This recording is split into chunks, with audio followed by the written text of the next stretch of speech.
Removing image background. Paano nga ba burahin ang background ng isang larawan? Pagmasdan ang dalawang larawan, ang unang larawan ay may puting background, samantalang ang pangalawang larawan ay wala ng background. So yan ang ating goal, mawala ang background. Ready na ba kayo? Okay, let's go. Pupunta po tayo sa ating Google Chrome or sa ating Internet Explorer or kung ano man ang ginagamit nyo. Sa ating browser or sa kanyang URL, itatype lang po natin ang remove.pg. Ulitin ko po, remove.pg. Press Enter. Pagka-enter po natin, makikita po natin yung remove image background. 100% automatically and free. Yan po ang maganda dito sa ating site na ito. So, meron po tayong dalawang paraan para makapag-upload ng image. Yung isa, upload image. Directly sa ating folder or drop a file. So, ang una ko muna ituturo sa inyo ay ang upload image. So, click nyo lang po yun at pipindot na lang po tayo ng image na gusto nating baguhin ang background or tanggalin. Ito tayo, flower. So, tingnan nyo, pinindot ko lang, automatic na po siyang nagre-remove ng background. Ganun lang po kadali. Ida-download lang po natin. I-click lang po ang download at mapupunta na po siya sa baba. Ayan, sa download folder po natin. Next, mag-upload pa po tayo. Upload image. Tumbas naman. Okay. Ayan, no? Preparing upload. Uploading. Ayan, ganun lang kabilis. Natanggal na agad ang kanyang background. Then, download. Yan, napunta na po siya sa baba. Next, pangatlong larawan, itong boy edit. Okay. Antayin natin. Preparing upload. Uploading. Ayan. Kaya lang, kung mapapansin nyo dito sa ating pangatlong larawan, may mga larawan na hindi maayos ang kanyang pagkakabura ng background. Di katulad nitong dalawa, madali lang na natanggal. So, ganito po ang gagawin natin. Hindi muna natin siya ida-download. I-click po natin yung edit doon sa picture. Ayun, no? Edit. Click. Ayan. At tatanggalin natin yun or kukulayin ulit natin siya. So, may makikita tayo itong background tsaka erase or restore. So, dito muna tayo sa erase or restore. Mamaya tayo sa background. Yan. May makikita tayo ditong brush size. Kung gaano kalaking brush ang gagamitin natin sa pagkulay. So, kung ganyang kalaki or sobrang liit, depende sa inyo. So, ang erase, kung i-erase pa natin ng background or i-restore natin. So, dahil nga nasobrahan sa pag-erase, kailangan natin pindutin itong restore. So, i-restore na po natin. Katulad nito, kanyang lamesa. Yan. So, para lang tayo nagkukulay, di ba? Ayan, yung kanyang sapatos kasi nabura. Yan. So, yan. Kulayin lang po muna natin. Liitan natin ang brush.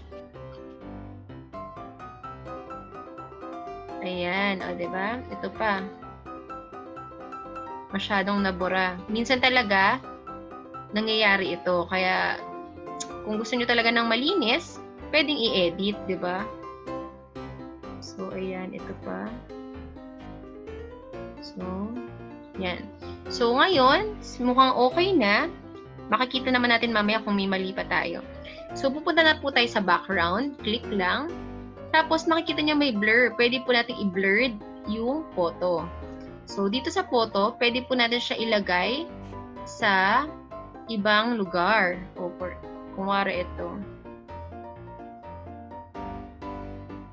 O, yan, nandyan siya. Pwedeng nasa ganito. O, diba? Ayan. O, nasaan na siya? Halaman. Kayo po ang bahala kung saan nyo siya gusto ilagay. Or, yan. Or kung gusto nyo, dito. Pwede rin kulay. Ito po, may nakalagay photo, may nakalagay color. O, ito. White background, diba? Pwede siya sa ID picture. Okay. Yan, kung wari, kulay na lang.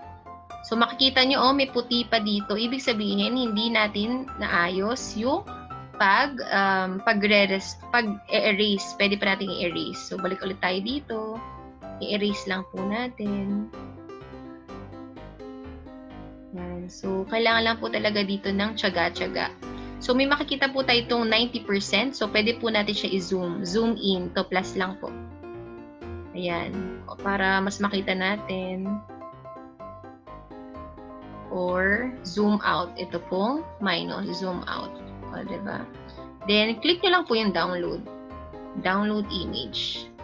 X nyo na po. X nyo na rin po. Ayun na po. Na-download na po yung image na in-edit natin.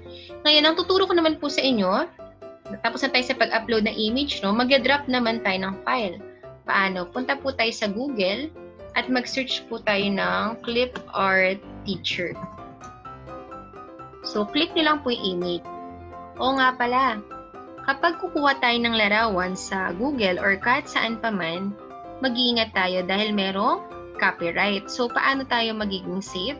Una, pag-click natin ng image, may makikita tayong tools. Ito po. Click ang tools. And then, nakikita nyo itong usage rights. Ang i-click po natin dito ay itong labeled for reuse. Uulitin ko. Labeled for reuse. Para saan po ito?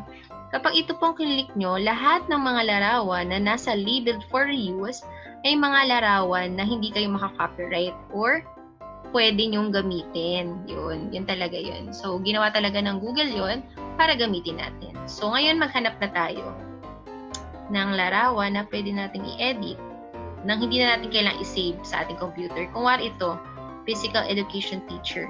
So, ganito lang po gagawin natin. Right-click lang po sa inyong mouse. Then, copy image. And then, ipipaste lang po natin siya dito. So, kapag nag-right click kayo, wala po siyang paste. So, tuturuan ko kayo ng shortcut para ma-paste dito.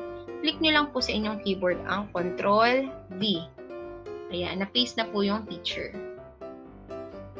Ayan na po siya, o diba? Pwede natin siyang ilagay sa iba-ibang background. Edit natin. Ilagay natin siya dito. Saan niyo siya gusto ilagay?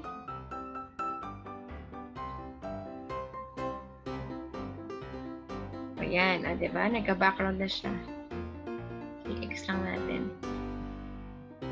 So, ngayon, nagawa na nating mabago ang background. So, ito na po. Nagawa na natin, na-edit ang school bus, ang flower, at ang teacher. Madali lang, di ba? Ngayon ay kayang-kaya mo na magtanggal ng background. Thank you for watching!